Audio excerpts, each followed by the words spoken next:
have to say, this FYC event is truly the hottest ticket in town, because I've been hearing, I feel very honored to be here, especially because I also heard that there was a weeks-long waiting list. So the fact that we're all here today, it's quite a privilege. And I just want to read you guys a few interesting facts that really, to me, sums up why this show is so successful. The Madison has marked the most watched first season launch for any Taylor Sheridan series and was the biggest freshman launch for the prolific creator among women 35 and plus. Those are extraordinary statistics. Also, season 2 has already been filmed. Season 3 was just renewed last month. So there is so much more coming of this universe, which I'm so thrilled about. And with that said, let me introduce to you all the cast and creatives today. So she is an executive producer, the director of cinematography, and the director of all 6 episodes. Please welcome the incredible Christina Alexandra Voros.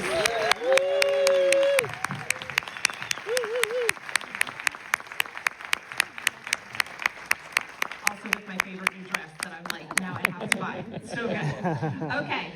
Next, a swarm of hornets cannot stop her. She plays the hilarious and complicated youngest daughter, Paige. Please welcome Elle Chapman.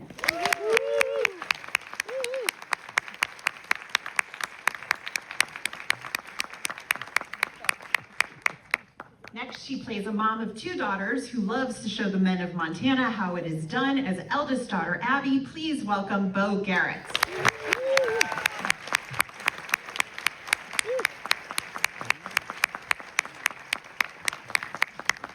He is the brother of Preston, a quiet and outdoor-loving bachelor who is still processing his own grief. Please welcome Matthew Fox as Paul.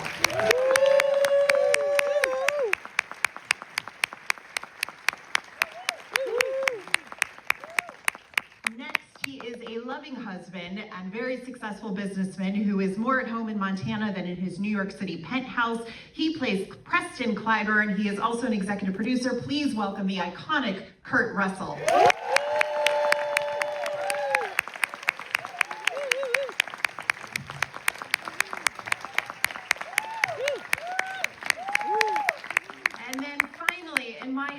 She plays one of the best, most nuanced, most empowering characters I've seen on television in a long time. She is the beating heart and soul of the Madison. She plays Stacy Clyburn. She is also an executive producer. Please welcome Academy Award nominee Michelle Pfeiffer.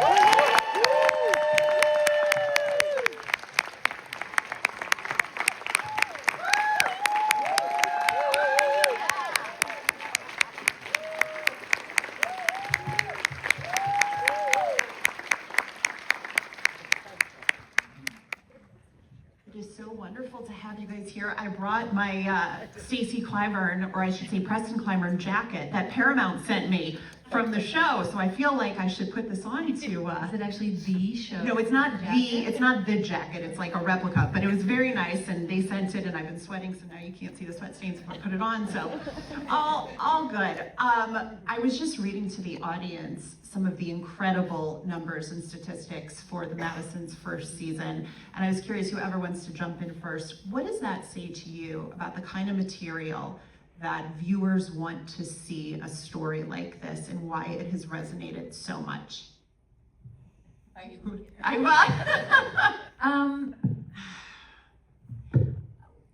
What I have been the most surprised by is how kind of deeply this show resonates with people, and most surprisingly men. And I've thought long and hard about it, and I don't know that I really know why that is, other than people are really grieving.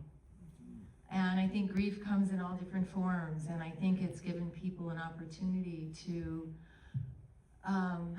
just let it out. And and maybe especially men, maybe they don't give themselves permission to do that.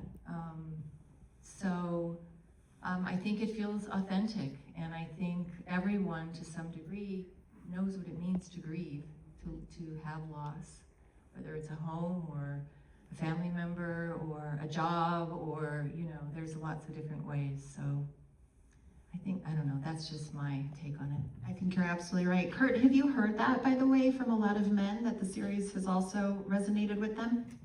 Yeah, you can tell all throughout my career, I could tell 3-4 days after a movie came out or a show came out exactly where it's at. And 8 hours after this one was out, I'm this is going to be seen. People like this, men and women. It's a very adult show. And if you can connect to as many people as Michelle's saying, that kind of a loss is what you're watching. I think Michelle's absolutely fantastic in the 18 different ways during the show she shows this grief. I think Taylor Sheridan is a wonderful writer. And I think often we get credit as actors for things we don't deserve. When you have great writing, you just do it. You just don't mess it up. And it's actor proof, you know. Christina, why was this show personal for you to take on? Because directing one episode of it, which is like a mini movie, is incredible, but all 6 of them, wow, just a stunning achievement. Woo. That's really true. You know, it's funny, when Taylor sent me these scripts, I sort of had to pinch myself, because not only was it a beautiful, gut-wrenching story, but it felt so relatable to me on many levels. I was a kid from the East Coast who grew up in Boston, New York, and I met a cowboy from West Texas, and now I live in a town that has 4 Mexican restaurants, a huge football field, and a grocery store where you can't buy fish. And this was before I met Taylor and started working on Yellowstone, so I related very much to the way new geographies can teach us things that we don't know exist inside ourselves. As someone who lost their father, I could relate to my own experience with that grief and the grief that my mother experienced whilst also trying to tend to my own. And when I read this script, it was like somebody went into my brain, took 15 things that were powerful and important to me, and wrote them into this beautiful poem. And I couldn't believe that I had the magical grace to be given the opportunity to actually help tell that story, and then to get to tell that story with this cast and a crew that, I mean, if everyone says their crew is the best, this crew really was the best. And the things that they did to get us there, standing in rivers in the darkness, waiting for the sun to rise, making sure people would be safe and warm, this crew is my heartbeat. So yes, the list of ways that this show touched me as a person and as a storyteller is endless. Matthew and Elle and Beau, why did this project mean so much to you? Matthew and I were talking a little bit backstage about why he actually flew in from Italy yesterday. He really wanted to be here for this, which is so awesome. What has this show meant to all of you? Because like Kurt was saying, you know, it just right away, it took off, and it's one of those rare shows that everybody has been talking about. It was just the scripts really touched me. It takes place in a part of the world that I know pretty well. I grew up in northwestern Wyoming, and so the Wind River Valley, everything in the scripts, all the imagery, I just was really moved by it, and it felt familiar, and it kind of felt like home, and it just felt soulful and full of heart. And I have 2 brothers. I grew up fishing with my brothers, and this relationship with Kurt was something that I just felt very excited to do. It just felt really meaningful to me. It felt powerful. I was really moved by it. I remember there was just the one scene that I read that just when Michelle's character goes into the field, she's grieving, and she just pulls over the vehicle and walks into the field, and the horses kind of feel her pain, and they come to her. That kind of stuff, it's kind of unknowably powerful, and I just felt like I had to be a part of it, and I'm very happy that I've been a part of it. So beautifully said. It is that scene, by the way, with the horse. Oh my God, the way the lighting hits and everything. Oh, Only knew. what happened? Tell us, now we have to I know. have to tell you, first of all, I'm gonna just beg to differ with you a little bit about, yes, beautiful writing, but I've seen people really mess up good writing. You got a little experience. And you know, the truth is, exceptional visionary Christina, who has such a beautiful eye, who captured Montana so epically. This cast, each and every one of them, so talented and gifted, and I just think the show's good. Okay, it's just good. It's more than good. Yeah. It's brilliant. Truly. So yeah, that scene with the horse. Christina, I'm gonna let you take this one. All right, let me put it this way. There was only one scene in the entire 6 episodes at the end of the day of shooting that scene where I called Taylor and said, I'm not sure we got it. Because it was, horses are wonderful, our animal wrangler team is wonderful, I'm married to him, I'm biased, but it was one of those scenes where the light only looks like that for a moment, and the horse really kind of needs to do what you need it to do, and that horse that day didn't really want to, and we had 5 cameras, and we were, I don't know, everyone was alive and in the moment and it was like jazz. Like I don't remember shooting that day at all. I just remember at the end of it going, we might need to pick up one more shot of a horse, maybe in Texas later, you know? And then when I saw that scene cut, I sobbed. I mean, it is, and I think when you're telling a story, that, you know, your greatest objective as a director is to constantly be looking for truth in every moment and helping guide people towards truth. And I think when you are searching for truth, you kind of forget about everything else that's happening. And so I think in that moment, what I recall that day was this disaster. Yeah. We may have to do this again later. We'll revisit this next year in Texas. Well, the horse certainly performed that day, and the editing team too, because it is truly one of the most gorgeous scenes, not just in the series, but that I've ever seen, period. We also have to call out our editors. Chad Galster is the editor of every episode of the series. And I've had the luxury of working with him over many years, working on Yellowstone. He is one of the best in his field, and I think this is the best work he's ever done. There's a lyricism and a poetry to the way that these episodes are cut together that is so much a part of his heartbeat as well as mine, and the way that the story came together like a symphony, really so much of that I attribute to Chad and his incredible instinct and talent. I'm so, so grateful to him. And the music. And the music. Yes, the music, like literally every single part of the series. I get asked to do a lot of these panels, and I'm so grateful. I have been so excited to sit down with you all for this one because everything comes together in the most gorgeous way I have ever seen, truly. I've seen the series twice, maybe 3 times now, and every time I pick up something else, and it's beautiful.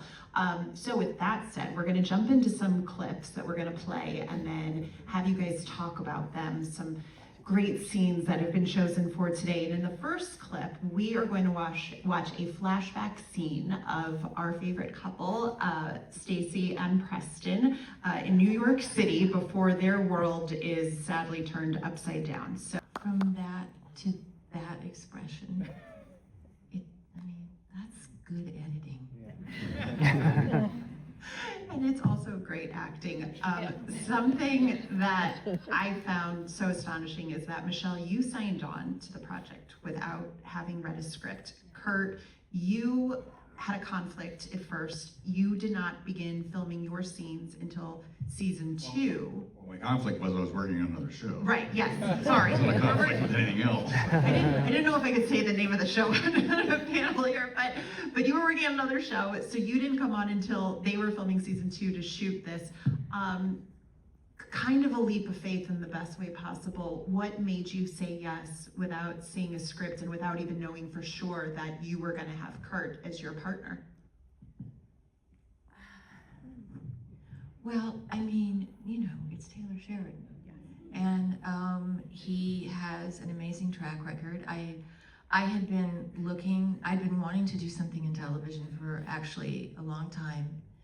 And, you know, when Taylor Sheridan meets with you and says, I would like to develop a series around your character, I mean, you don't take that lightly. And I went through a little bit of back and forth with him. I'd love to get a script. He said, I'd like to write first. I said, I'd really like to read it first. And we went back and forth, and I realized this is not an argument I'm going to win, and I'm going to have to take a leap of faith if this is something I want to do. And he had told me enough about the story and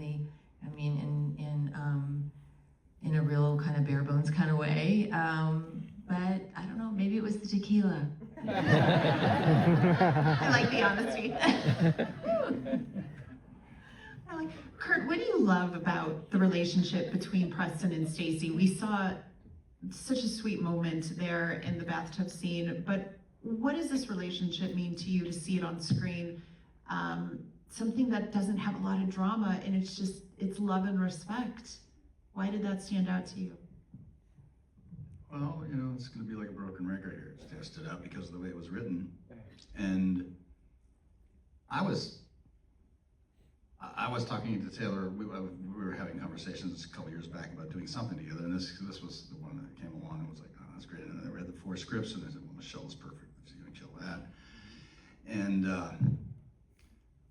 there was other things, though, that can be, I probably don't speak well enough to speak to it properly, but getting the opportunity to play Preston, because he's going to be something that you can't forget. He has to be something that you understand why she's grieving, the way she's grieving. And that's a really good man. And I challenge you, over the last 20 years, to find good men on the screen. They're always the butt of the joke. Look at commercials especially. They're the butt of the joke. They're the buffoon. They're the one who needs to learn the lesson. And on and on and on, constantly, 24/7. I live in that world of acting, so that's how I make my money. So I do the ones I can do that I feel good about. When this came along, I was like, yeah, who wouldn't want to do that? Who wouldn't want to be the guy that Michelle Pfeiffer grieves over for hours? That's, you know, and I really did feel that, as Dennis Lydiard, who I've done 35 movies with, who's a makeup man, he said to me one day after a take, he came over and he said, I can't tell you how many times I keep thinking, that's like listening to you talk to Goldie on the other end. And I said, yeah, when was he a fly on our wall? It's very, in a lot of ways. In a lot of ways it's different, but in a lot of ways it's the same. So I was thrilled to have the opportunity to do it, but it was, you know, if it hadn't been Michelle, I don't know who it would have been, but it might not have been me. It had to be Michelle. Yeah. Thank God it was you both. I have to say, you know, my parents love this show. They've been married 50 years, and it is so nice for them to see a couple who they can see themselves in and relate to. We don't have enough of that on screen. Everything has to be so dramatic, and it is so, that's where I think the writing comes in so well, is that they are rich enough on their own as this very special couple. And I think the courage to write that story, because there's always in the end, and when I met with Taylor, he said, this is a couple who have been in love for over 50 years, and they are the only love that either of them have ever known. And no, you're not going to find out there was an affair. You're not going to find out there's some horrible secret brewing. It's a love story, pure and simple. But we do dance to the edge. I want to see that. We do dance to the end. Love that. Okay, so in clip number 2, it's called Favorite Place. Stacy makes a major decision that will affect her daughters and the lifestyle that they have grown to know and become accustomed to in New York City. So we are gonna watch that and then we will talk about it. I love when Paige is saying we can take care of ourselves, and then we see Russell, Patrick J. Adams, with the bandage on his eye, and then she's saying, you know, Abby, do something, and I'm like, yeah, they can really take care of themselves here. It's gonna be good. But you are so fun to watch in this role. What has been the most fun about playing Paige and getting to share the screen with this amazing cast? Sorry, I'm so shy. Okay, what is most fun?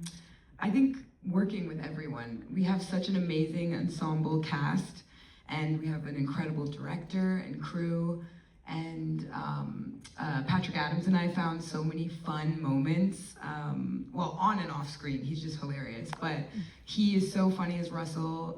The Hornet scene, especially to film, was so hard to get through without breaking for me. And we kind of shot it, but it was actually our first day of filming that scene. So that was pretty nerve-wracking, but also a fun way to jump in. Oh my goodness, that's incredible. And Beau, what was it like to play Abby? I mean, older sister here, trying to keep things together. Nothing is going according to plan. What did you appreciate about this role? You know, I have been in this business a very long time, and I've had a lot of good opportunities, and I've had very few fantastic ones. And this one was a real gift. And I grew up in Los Angeles. I now live in a very remote town on Vancouver Island. I very much had a lot of Abigail in me, and this experience of going from New York City to this place that I think deep down she feels very connected to, and it surprises her. This was such an immersive experience for all of us, I think. The Montana of it all.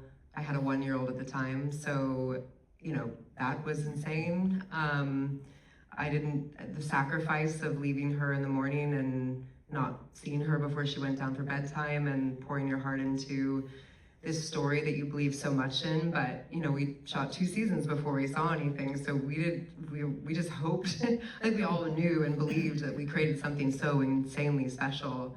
And you know, of course the writing is fantastic, and these performers are so magical to work with, and Christina always gave us the space to find whatever we had to find, which in television is so rare to have space. So there's so many moments that I remember her coming in and being like, just take longer if you need to. Whatever you need to do. Which is like, what? Longer? Are you sure? And it just, it felt like, you know, my manager is here tonight, who I've been with for 22 years and has fought for me at every turn. And to like have this moment, like even sitting, I look up at that, I'm just like, holy shit. Sorry, but like, it's just crazy to be here, you know? And to work with, I mean, Michelle just kept me on my toes every moment. And there was so much in our relationship that I didn't see on the page. I just didn't know that it was so much of a mother-daughter dynamic. And I really leaned into that. I just didn't know that that was gonna be an exploration for me. And we didn't rehearse a ton. We didn't have scripts, you know, like everything was so alive, and the elements of where we shot and the wind whipping and things, you were on your toes all the time. You were always a little bit uncomfortable, which is kind of what you want, you know? It just was, and the second season felt the same. I mean, there was an ease a little bit in it because we've been doing it, but you know, we have such a special show and such special people. So yeah, it feels, I still pinch myself every time I leave my little town and come all the way here, or New York, wherever, and just that people love it and relate to it. It's so special. That makes me so happy to hear. Like, it's just, I'm sure there are performers here in the audience tonight, and you have had a really beautiful career. And I think the work you did on Firefly Lane too, that was gorgeous. And it's so nice to see someone just have an experience like this on a show that is truly so beloved. Very lucky. You just gotta keep doing it. Keep doing what you love, you know? Yes, absolutely. We're gonna watch a clip soon in a second between you and Michelle especially that just knocks my socks off. But Christina, I do wanna ask you about the clip that we just saw.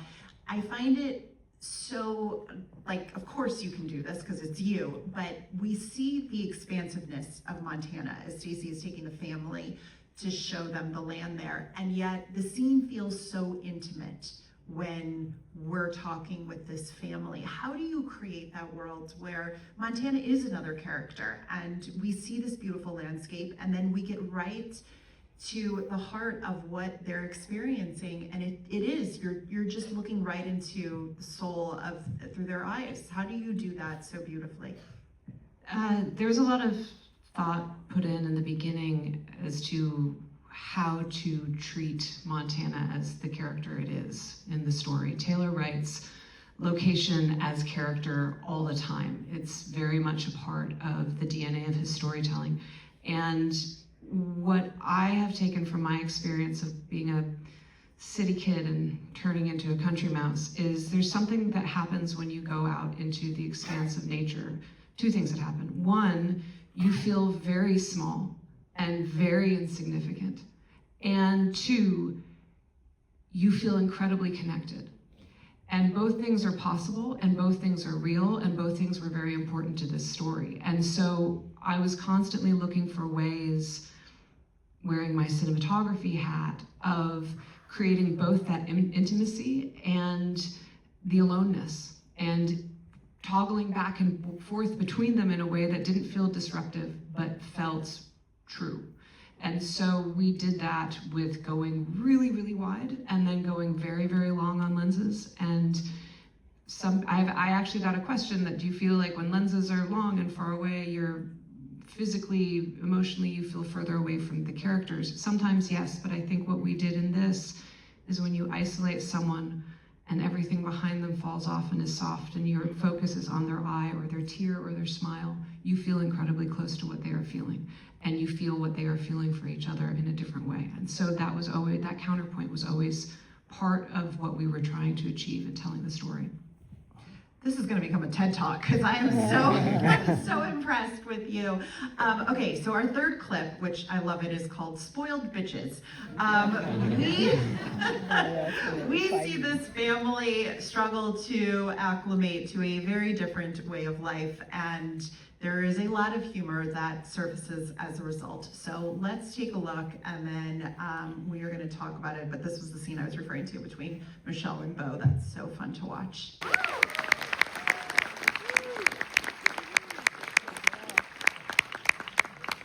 First of all, I love the social commentary on manners. Manners are very important to me, so I was very glad to see that in there. But Michelle and Beau, tell me about bringing that scene to life. What surprised you about it in the moment?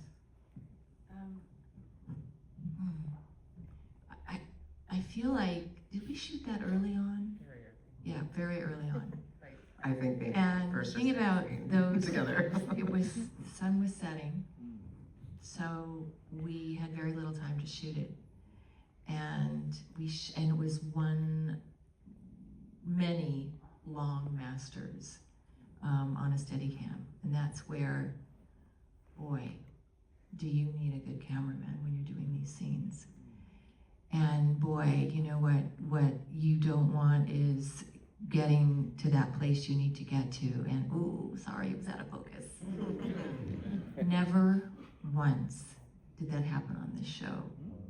I mean, oh man, you know that, I was thinking about, you know in those Westerns, I forget, it's like there's some famous movie, and they're like these cowboys walking into town, and it's kind of slow-mo. Is it like High Noon or something like that? I mean, that was our crew was like that when they would show up. I mean, and they've got these cameras slung on their back, and there's a million of them because we had 5 cameras all the time, which is unheard of. And they were a mile over there, and you never knew when you were being shot half the time. But and that was that like one of our first scenes together? And you know, those things, you don't know how they're gonna go. you learn your lines, you try to have a, a very specific understanding of what the scene is about. And then you gotta let it fly. And then you gotta have a partner like Beau. And you gotta have a crew like we had, and a director, and it all comes together.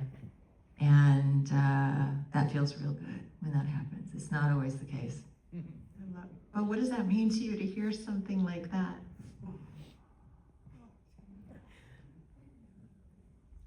Okay, A lot. Yeah, I was terrified because it really was like our first or second scene and together, and I knew a lot of it was listening, which is such a hard thing to do. And I didn't know what was gonna happen. I just didn't know what was gonna happen. And you're also thinking about walking down the stairs, don't fall, I think there's a mark somewhere, but I'm not really sure where. And like that's kind of hovering in your head, but also so much came up that surprised me, which again, happens so much on this show, which you don't get often. Like things that came up, and I remember, I don't know if there's a lot of actors in the audience, but there are times where you want to do something and you're like, if I do it, what if it doesn't work? And then I'm gonna be so embarrassed, and then I'm gonna fall back into my own thing. And we hadn't done a ton, and it was such a big, and I just wanted to scream. There was one moment that she was just letting loose on me, and I just wanted to scream, but if I do that, then I have to stick to it. Or like it really sucks, and then I'm embarrassed, and no one thinks I'm good. And I just remember going through these things, and then we just went, and it was like, I don't know, it's like you just don't think. It just happens. You don't even know what you did. Like you're dancing with these wonderful camera operators who are holding you. They're just there with you. It is so intimate. And so much of how we shot, you didn't know where the cameras were, which had its own intimacy because you were always on camera. Everything is seen. So like you just have to always be on and always know what you're doing and always be honest and always be listening. And this was a real test, and I just kind of, look, working with Michelle, you just listen, and you're good, and it was a real opportunity. I felt like, okay, this is good, this is fun, we're gonna have fun, this is gonna be a fun ride. I will say that scene to me is one of my favorite moments of shooting the first season, because it was a little bit Western. We were like, sun's falling, let's do 2 steady cams at the same time shooting in opposite directions. And everyone was like, what? And it worked so beautifully. And the reason it worked, and you just touched on this, Beau, there was such a profound level of trust that everyone had for each other and for the words and for the story. Getting to watch people let go of all of that internal monologue and just let it fall away and scream or not scream, cry or not cry, walk away or not. The willingness to react to each other in an honest way, and the fearlessness from everyone in this cast, not just the heated, emotional sucker punches, right? But the humor that Elle and Patrick so like totally committed to, because it wouldn't work if you hadn't totally committed to it. It was such a masterclass for me to be able to experience this. And thank you for shouting out our crew, because really, you have 5 cameras going, no one can mess up. Not with these performances. No one wants to be the guy going, oh, I think that was soft. And being able to be supported by the studio and the network to have these cameras does something really remarkable, because it almost starts to feel like you're doing theater, because you're not just on one person's coverage. If Michelle approaches a take differently, and there's a camera on Beau and a camera on Elle, everyone's everyone's responding to each other in real time, and those performances end up on the screen. So you can make a different choice, because someone will react to that different choice, and you have it. And it is such a liberating dance to be able to do that. And it's such an honor to do it with a cast like this. Absolutely.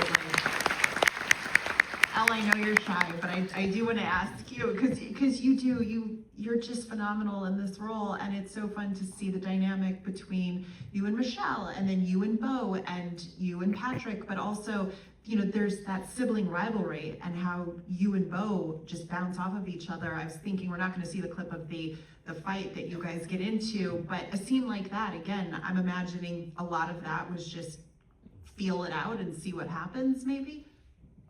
Well, with a fight like that, you definitely have to choreograph because otherwise people could really get hurt. But we have an amazing stunt team. Wade Allen was with us on that, wasn't he? Was it Wade Allen? I always mix up season 1 and season 2. That's the problem. Wade was with us back and forth. Jordan Okay. was with us back and forth. Okay, I think it was Wade. But yeah, they're amazing. And Beau and we did, I think, 1 rehearsal. A stunt rehearsal. We did rehearsals on set. And yeah, a funny moment was Beau and I were doing it and Beau accidentally punched me in the face.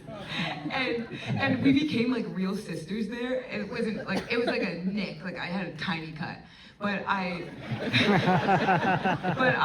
remember in the moment when it happened, we were like laughing as we're doing the rehearsal. And then when she did that, I go, you cut me. And she's like, oh, I'm sorry, are you okay? I was like, hey.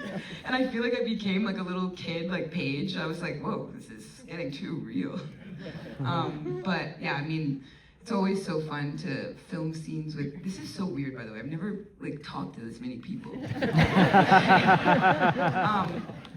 But yeah, Beau, sorry, now I'm rambling. What was I talking about? Anyway, I'm not good at this, I'm learning. I'm so new, guys. Give me a break. Great. I'm telling you, it's the hottest ticket in town for an FYC, and it is overwhelming, but you just like, you all deserve the praise. You deserve everybody showing up for you, because it's so wonderful. Yes, please keep applauding. We'll be here all night, but they deserve it. Okay, speaking of siblings, we're gonna watch in our next clip because Matthew and Kurt, I want to get to the relationship that is Preston and Paul. And this clip in particular, it's called Till Death Do Us Part. And it's a very telling moment between brothers, and also discussing the fragileness of life. So I can't wait to do a deep dive with you both after this, so let's take a look. The look of that scene, and what do you say? It's just absolutely incredible. Matthew, so many times throughout the series so far as Paul, I get choked up watching your performance because there's such a rawness to it. What did you learn about Paul and the relationship with Preston in a scene like that in particular?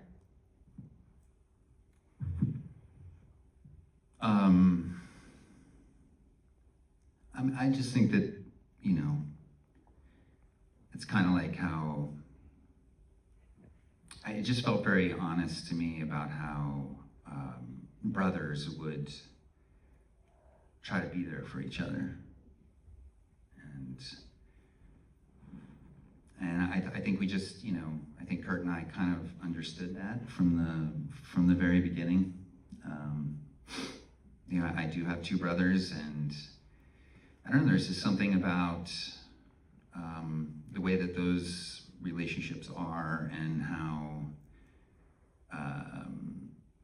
tentative it is, and like not overstepping certain boundaries when you're talking about things like the loves of your life and deep loss and the choices that you're making in life to deal with that, and yet there's a concern and a love, a deep love, and trying to figure out the nuances of that and how to sort of trying to reach across this huge this distance that's actually very tight. It's hard to kind of explain, but I think we just understood it. And then in the scenes we were trying to find it. You found it, absolutely. Kurt, what was it like working with Matthew? I know you worked together on a film before, so getting to play brothers and have these more intimate moments between the two, what did that mean to you throughout the series? Well, I was very excited when I heard that it was, you know, going to be Matthew Fox, who I'd worked with in a picture that we both really like. might be 8 of you who ever see it. This is a movie called Bone Tomahawk. The Killer. And it was a weird thing that we were involved with there because we were shooting fast, and just we were there because we loved the idea of doing it. Which one of both of us wanted to see the movie I made.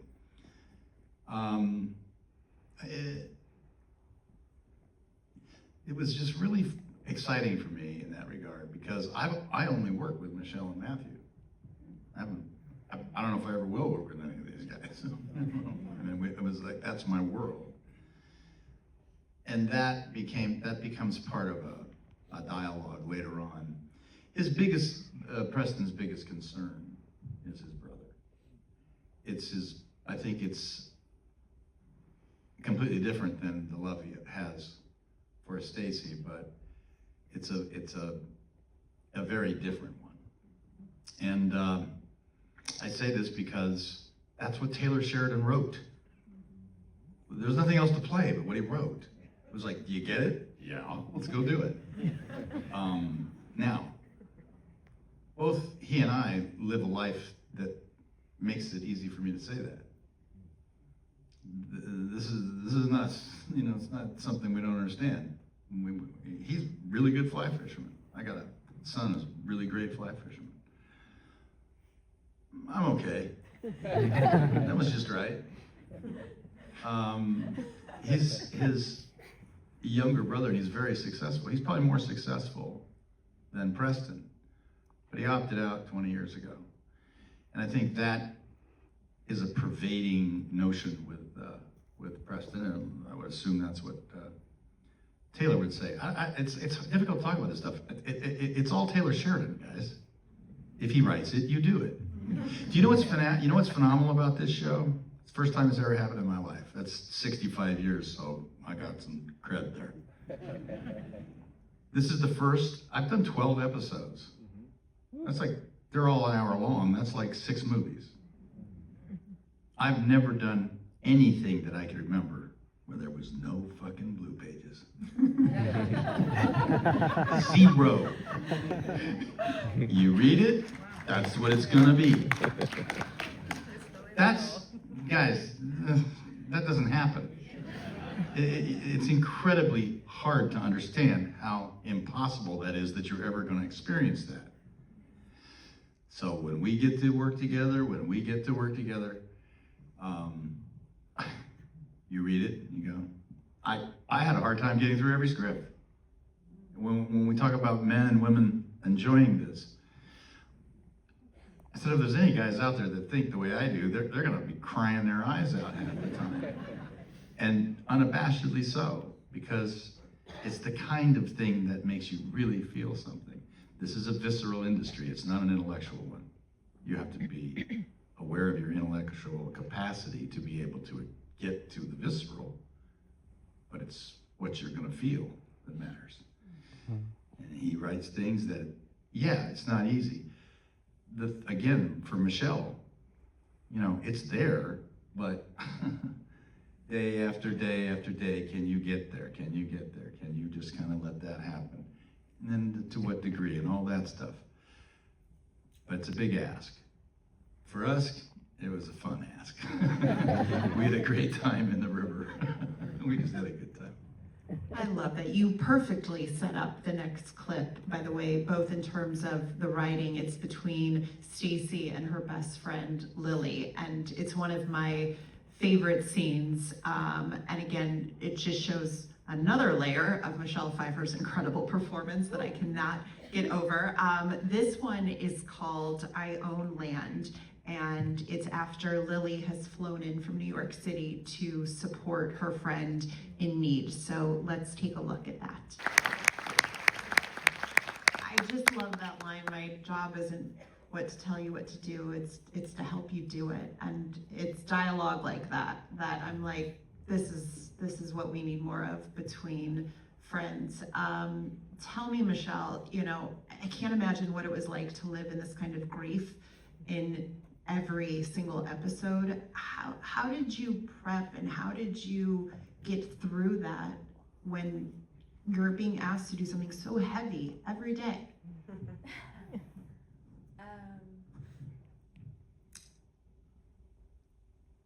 Christina, my cast, my crew, the writing, my husband. You know, it's not something you think about, that you'll be grieving for 3 months, even though the story takes place in over 6 days. And I didn't know how, honestly, I would be able to sustain that. So I actually, I found a different way of working, which was kind of based on the acting gods and trust and trusting in the material, which again, you can't do this unless you've got good material.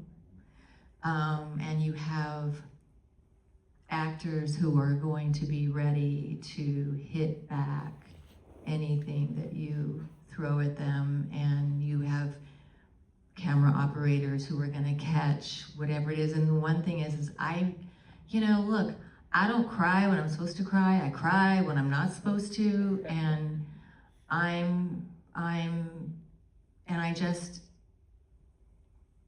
just showed up, honestly, and tried to let it go at the end of the day. Yeah, it's truly, it's one of the finest performances I have ever seen, ever. You deserve all the praise. I know we have to wrap because we went over, and I could still keep talking for the next 2 hours and watch clips. What you all have done is some of the most beautiful work, like I said, I've ever seen. Christina, you are masterful. I cannot wait to see season 2 when that drops. And again, if you haven't seen every episode, even if you have, go back and watch it. It's all on Paramount Plus, all 6 episodes. And we look forward to having you join us in the lobby now for a reception. Thank you all so very much.